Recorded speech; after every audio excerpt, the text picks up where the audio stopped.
Allô, c'est Marc-André à la boutique Tabletop.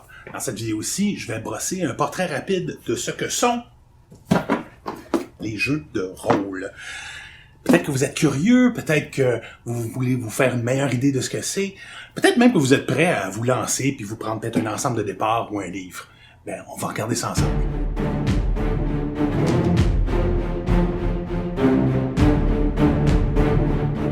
Le jeu de rôle, c'est une vaste catégorie de jeux dans laquelle on retrouve des grands classiques comme Dungeons & Dragons, qui est le plus populaire depuis presque 50 ans, mais aussi plein d'autres titres dans toutes sortes d'environnements. Il y a un jeu de rôle Alien, par exemple, qui se déroule dans l'univers des films bien connus. Il y a Tales from the Loop, qui se déroule dans un univers parallèle des années 80. Il y a des super-héros, des vampires gothic punk, de la science-fiction, bref, il y en a pour tous les goûts. En gros, dans un jeu de rôle, chaque joueur prend les décisions pour un personnage précis, dans une aventure qui nous est présentée, racontée par le maître de jeu.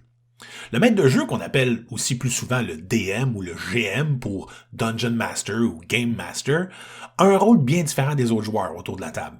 C'est le maître de jeu qui explique aux joueurs ce que leurs personnages voient, entendent, sentent.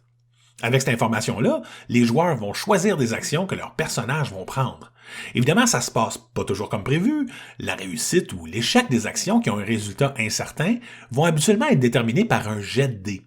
On va souvent utiliser des dés pour savoir si une attaque a bel et bien atteint l'adversaire, si un espion a réussi à se cacher, si un personnage a eu les réflexes assez rapides pour éviter une trappe, etc.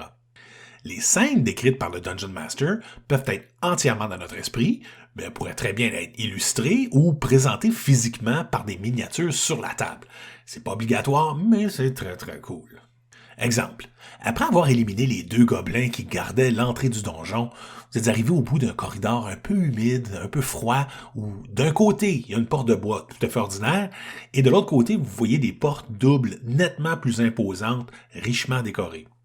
Mais avant de choisir quoi que ce soit, Galariel entend un léger grattement sur du bois. On dirait que ça vient du bas de la petite porte. Qu'est-ce que les joueurs vont choisir de faire? Est-ce qu'ils vont ignorer le bruit, ouvrir la porte brusquement pour attaquer ce qui se trouve de l'autre côté? Est-ce qu'ils vont chercher un passage secret? Attendre? Le maître de jeu sait ce qu'il y a de l'autre bord de la porte, mais les joueurs ne le savent pas. D'ailleurs, les aventures peuvent être écrites par le maître de jeu, mais on peut aussi s'en procurer des toutes faites, ce qui est à mon avis la meilleure chose à faire quand on commence dans notre exploration des jeux de rôle. Est-ce qu'il faut faire du théâtre quand on joue à un jeu de rôle? Eh bien non, c'est absolument pas obligé, c'est un jeu, on n'est obligé à rien. Mais oui, il y a beaucoup de joueurs, et peut-être encore plus de Dungeon Master, qui aiment bien donner une voix particulière à un personnage ou chuchoter pour ajouter du mystère dans un passage de l'aventure quand c'est pertinent de le faire. Mais tout ça, c'est de l'assaisonnement. On en met comme on en veut. À mon avis, le plus important dans un jeu de rôle, c'est que notre personnage prenne des décisions cohérentes avec ce qui le définit. Parce que notre personnage va avoir des caractéristiques particulières, des habiletés extraordinaires, un tempérament, des pulsions, des idéaux, des croyances, de l'équipement, peut-être même magique. Mais vous n'êtes pas votre personnage.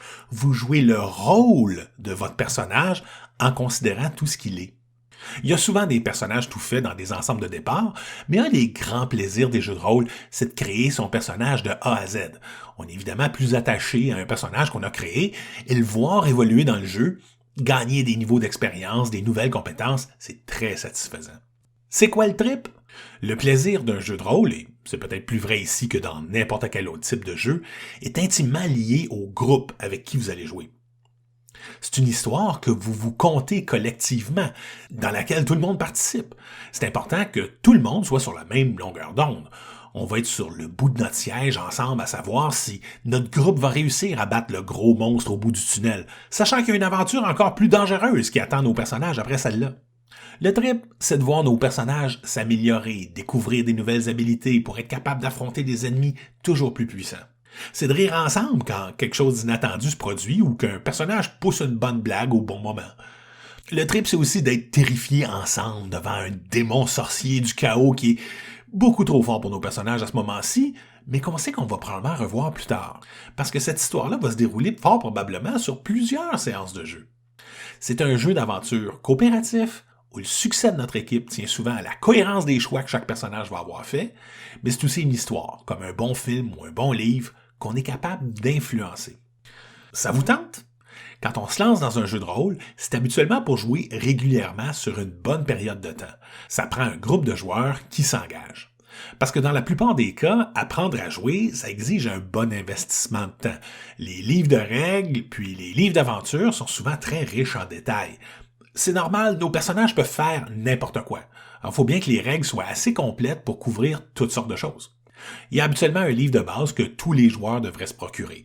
Ça rajoute beaucoup au plaisir quand tout le monde autour de la table connaît bien les règles de base. Le maître de jeu doit s'approprier un plus grand nombre de règles parce qu'il ou elle va un peu servir d'arbitre de temps en temps. C'est le DM qui tranche quand on a un doute sur une règle. Comme il y a beaucoup trop d'informations pour tout retenir ça par cœur, il existe des tableaux de référence, des Game Master Screen, qui présentent en un coup d'œil les règles les plus importantes au maître de jeu et qui servent en même temps d'écran pour cacher des choses que le DM ne veut pas dévoiler aux joueurs. Ah oui, et chaque joueur va avoir besoin de dés. Ça dépend du jeu de rôle, il y en a qui utilisent des dés à 6 faces classiques et d'autres qui exigent des dés à 4 faces jusqu'à 20 faces. Tout ça, c'est indiqué dans le livre de règles.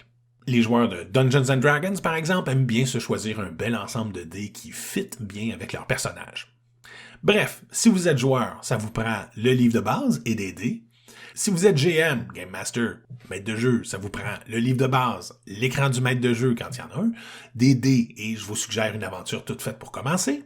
Il y a plusieurs jeux de rôle qui offrent des ensembles de départ qui n'ont pas nécessairement toutes les règles, mais qui en offrent suffisamment pour découvrir et commencer à jouer. Les miniatures, les décors, les tapis de jeu ou les maps sont souvent optionnels. Ça peut ajouter beaucoup à l'atmosphère et même au respect de certaines règles. J'espère que ça vous a aidé à vous faire une meilleure idée de ce que c'est les jeux de rôle. Venez faire un tour en boutique, on va regarder les différentes possibilités ensemble. Vous pouvez aussi aller sur le site web de la boutique Tabletop où il y a toutes sortes de choix de jeux de rôle pour vous. Amusez-vous bien et à bientôt!